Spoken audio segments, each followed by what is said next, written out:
Jeffrey Epstein. ఎవరు Epstein?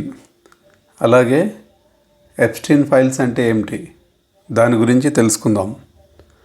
Jeffrey Epstein పేరు మళ్ళీ ప్రకంపనలు సృష్టిస్తుంది అమెరికాలో. 5 సంవత్సరాల క్రితం జైలు గదిలో అతను ఆత్మహత్య చేసుకున్నా అతని చుట్టూ తిరిగిన రహస్యాల కథ మాత్రం ఇంకా ముగియలేదు. ఇప్పుడు ఒక్కొక్కటిగా బయటకు వస్తున్న ఎప్స్టీన్ ఫైళ్ల ప్రచారం ప్రపంచ రాజకీయాలను కుదిపేస్తుంది. జెఫ్రీ ఎప్స్టీన్ రాజకీయ నాయకుడు కాదు, సినీ తార అంతకన్నా కాదు. కానీ ప్రపంచంలో అత్యంత శక్తివంతుల మధ్య తిరిగిన వ్యక్తి, అపర కుబేరుడు ఈ ఎప్స్టీన్. అతనికి సొంతంగా ఉన్న లిటిల్ సెయింట్ జేమ్స్ అనే చిన్న దీవిని తమ కామ క్రీడలకు అడ్డాగా మార్చుకున్నాడు.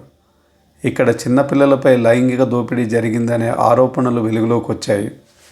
బాధితుల కథనాలు చాలా వరకు ఒకేలా ఉన్నాయి.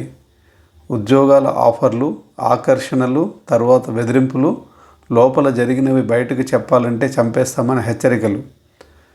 ఎప్స్టీన్ ఒంటరిగా ఇదంతా చేయలేదని చాలామంది నమ్ముతున్నారు. అతని వెనుక ఒక వ్యవస్థే పనిచేసిందా, అతన్ని రక్షించిన శక్తులు ఉన్నాయా అనే అనుమానాలు ఇప్పటికీ ఉన్నాయి. అసలేంటి ఎప్స్టీన్ ఫైల్స్? ఇప్పుడు అమెరికా డిపార్ట్మెంట్ ఆఫ్ జస్టిస్ విడుదల చేసిన పత్రాలు ఈ కేసును మరింత వేడెక్కించాయి.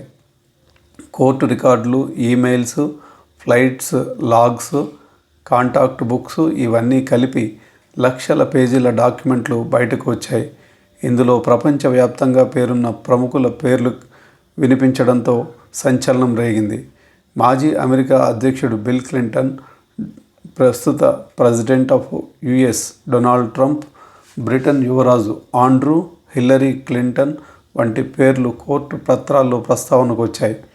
అలాగే ఎలన్ మస్క్, రిచర్డ్ బ్రాన్సన్ వంటి వ్యాపారవేత్తల పేర్లు కూడా విమాన లాగ్స్ లేదా కమ్యూనికేషన్ రికార్డులో కనిపించాయి. చివరికి మన భారతదేశానికి చెందిన ప్రముఖుల పేర్లు కూడా ఉండడం సంచలనంగా మారింది. అలాగే సాఫ్ట్వేర్ దిగ్గజం బిల్ గేట్స్ పేరు కూడా ఇందులో వినిపించడం సంచలనంగా మారింది.